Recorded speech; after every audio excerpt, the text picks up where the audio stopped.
प्रिय विद्यार्थियों, ये जो टॉपिक हम पढ़ाने जा रहे हैं ये रसखान का है। कवि रसखान ने ये टॉपिक लिखा है और ये जो पद है सवैया छंद में लिखा गया है। इसके विषय में आपको पता ही है कि कवि रसखान थे जो कृष्ण भक्त थे, कृष्ण के अनन्य भक्त कहलाते हैं। इसमें कवि रसखान कृष्ण के समीप रहना चाहते हैं कि वे कहते हैं कि मैं हमेशा कभी भी कहीं भी जन्म लूं पर मुझे कृष्ण का सामीप्य होना बहुत ज़रूरी है। वह कृष्ण भक्ति उसकी बहुत ही अनन्य थी।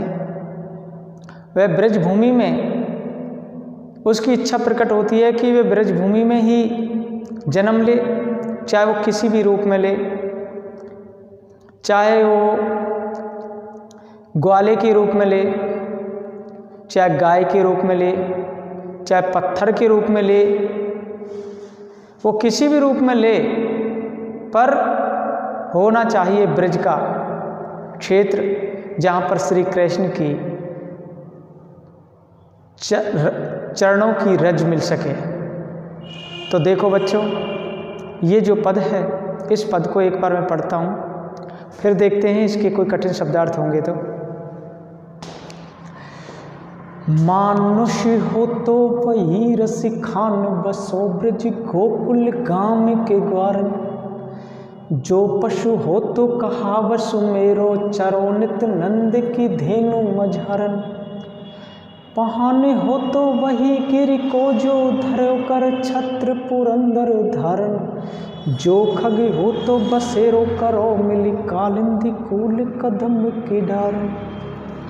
देखो ये पद है, मैंने इसको केवल गा करके सुनाया है। मानुष हो तो वही रसिखान बसो ब्रज गोकुल गाम के ग्वारन, जो पशु हो तो कहा वसु मेरो चरो नित नंद की धेनु मजारन, पहान हो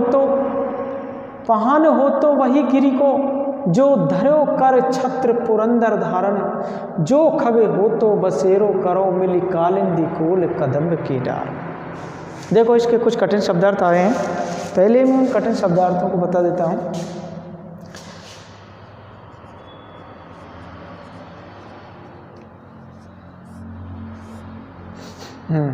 मानुष एक शब्द है, मानुष। मानुष का मतलब होता है मनुष्य। क्या होता है? मनुष्य। ग्वारन, ग्वारन कहते हैं ग्वालों को। जो श्री कृष्ण के संग में रहते थे वो ग्वाले, उनको ग्वारन कहा जाता है।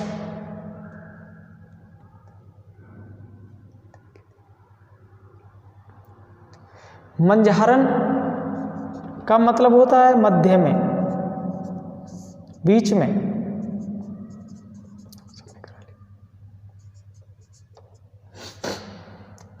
और पहान का मतलब होता है पत्थर। पहान का मतलब पत्थर होता है।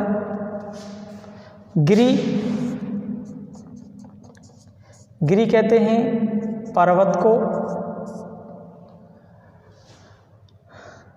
पुरंदर,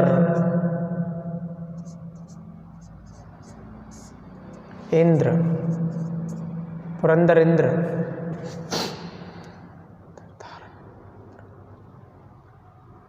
पुरंदर धारण। देखो पुरंदर जो शब्द आया है, पुरंदर का अर्थ इंद्र को बताया।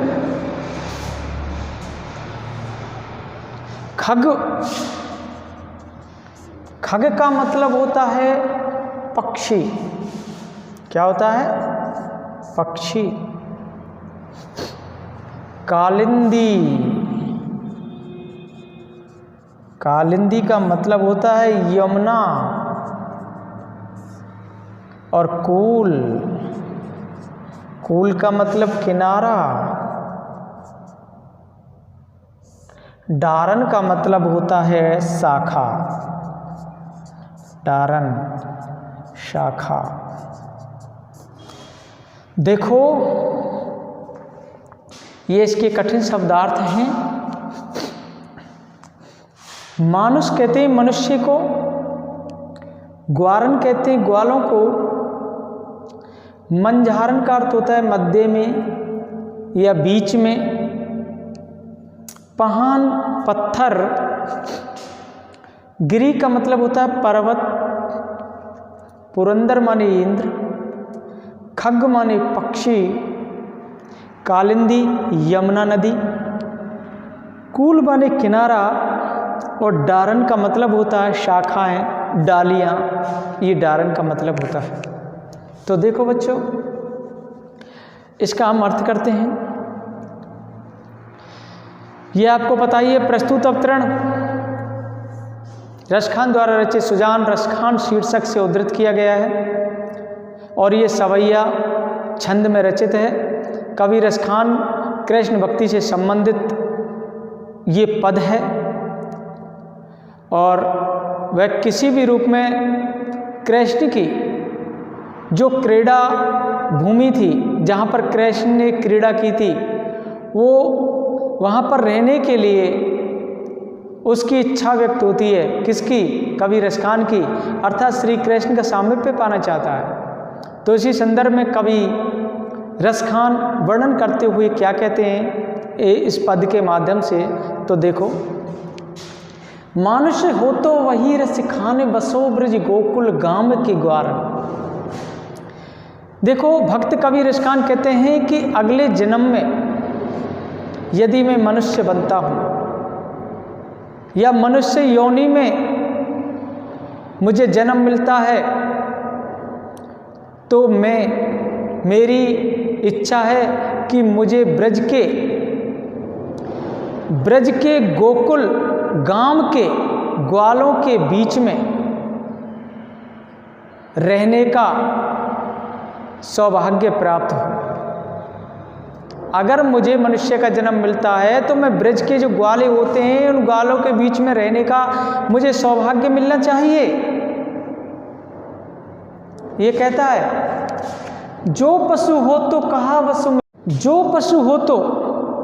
कहा वस मेरो चरो नित नंद की धेनु मजारन। और कहती है कि अगले जन्म पर मेरा कोई अधिकार तो है नहीं है, वश में तो है नहीं है, फिर भी यदि मुझे अगर पशु बनाया जाए, जो पशु हो, तो अगर मुझे पशु बनाया जाता है तो मैं चाहता हूँ कि मुझे नंद बाबा की गायों के बीच में चरने का अवसर मिलना चाहिए। मैं नंद बाबा की गायों के बीच में चरता रहूँ। अगर मुझे पशु बनाया जाए तो मुझे ऐसे ऐसा पशु बनाना जो कि नंद बाबा की गायों के बीच में मैं चरता रहूं। पहान हो तो वही गिर को जो धरो कर छत्र पुरंदर धारण।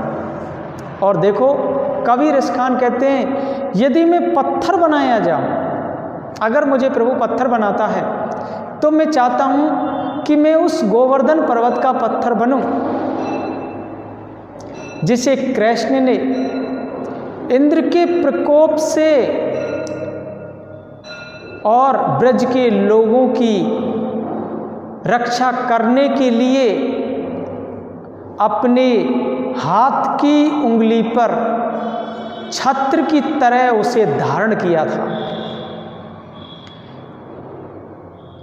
कवि कहते हैं कि अगर मुझे प्रभु पत्थर बनाते हैं तो मैं उस गोवर्धन पर्वत का पत्थर बनना चाहता हूं जो कि इंद्र के प्रकोप से ब्रजवासियों की उन्होंने रक्षा की थी, और उस पर्वत को अपने हाथ पर उठा करके उनकी जान बचाई थी।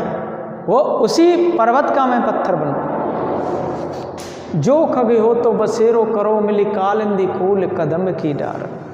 कवि कहते हैं, यदि मैं पक्षी बनता हूं तो मुझे यमुना नदी के किनारे पर जो कदम का वृक्ष है ना, उसकी शाखा पर बसेरा करने वाले पक्षी के रूप में रहने का मुझे अवसर मिलना चाहिए। अवसर मिले मुझे मतलब अगर मुझे पक्षी बनाते हैं तो प्रभु मुझे जो यमुना नदी के किनारे पर जो कदम का वृक्ष है उसकी डालों पर मैं निवास करता रहूं, मुझे ऐसा पक्षी बना देना। तो देखो ये जो पद है इसमें कवि ने कृष्ण का सामीप्य बताया है। क्या बताया? कृष्ण का सामीप्य बताया है। वह कृष्ण की लीला भूमि ब्रज में रहने की वह कामना करता है कि मैं ब्रज की भूमि में ही अपना जीवन यापन कर सकूं, रह सकूं। और कवि कहते हैं कि